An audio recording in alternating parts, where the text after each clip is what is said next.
ফিলিস্তিনের গাজা উপত্যকায় ইসরায়েলের সামরিক অভিযান ব্যর্থ হয়েছে বলে মনে করেন দেশটির সাবেক প্রধানমন্ত্রী ও বিরোধী দলীয় নেতা ইয়াইর লাপিদ। গাজায় শীঘ্রই অভিযান বন্ধের জন্য ইসরায়েলের প্রধানমন্ত্রী বেনিয়ামিন নেতানিয়াহুকে আহ্বানও জানিয়েছেন তিনি।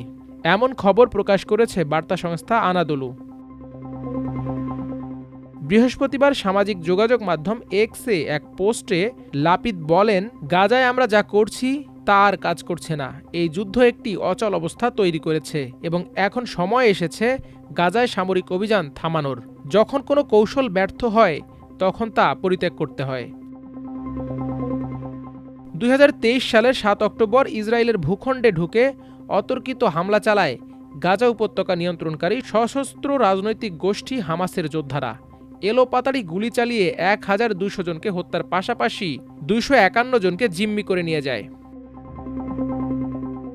হামাসের হামলার জবাব দিতে এবং জিম্মিদের মুক্ত করতে ওই দিন থেকেই গাজায় অভিযান শুরু করে ইসরায়েলের প্রতিরক্ষা বাহিনী IDF। সেই অভিযানে এ পর্যন্ত সরকারি হিসাব অনুযায়ী গাজায় নিহত হয়েছে 56,365 জন এবং আহত হয়েছেন 1,32,239 জন। 15 মাসেরও বেশি সময় ধরে টানা অভিযান চালানোর পর যুক্তরাষ্ট্র ও মধ্যস্থতাকারী অন্য দেশগুলোর চাপে বাধ্য হয়ে গত 19 জানুয়ারি গাজায় যুদ্ধবিরতি ঘোষণা করে ইসরায়েল। কিন্তু বিরতির 2 মাস শেষ হওয়ার আগেই গত 18 মাস থেকে ফের গাজায় অভিযান শুরু করে IDF। সেই সঙ্গে গাজায় খাবার ও অন্যান্য ত্রাণ সামগ্রী প্রবেশেও বাধা দেয়া হচ্ছে, ফলে ভয়াবহ মানবিক বিপর্যয় শুরু হয়েছে। যে 51 জন জিম্মিকে হামাসের যোদ্ধারা ধরে নিয়ে গিয়েছিল তাদের মধ্যে অন্তত 35 জন এখনও জীবিত আছে বলে ধারণা করা হচ্ছে। সামরিক অভিযানের মাধ্যমে তাদের উদ্ধার করার ঘোষণা দিয়েছে IDF।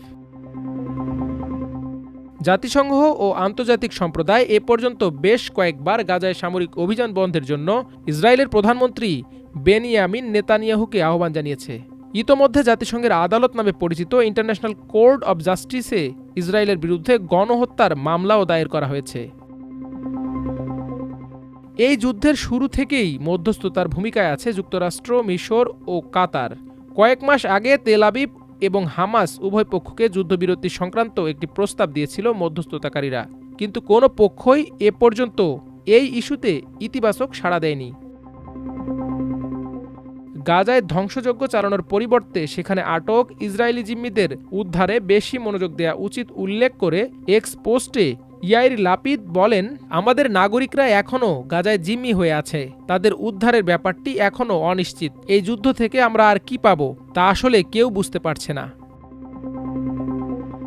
মাল্টিমিডিয়া ডেস্ক, আমার দেশ।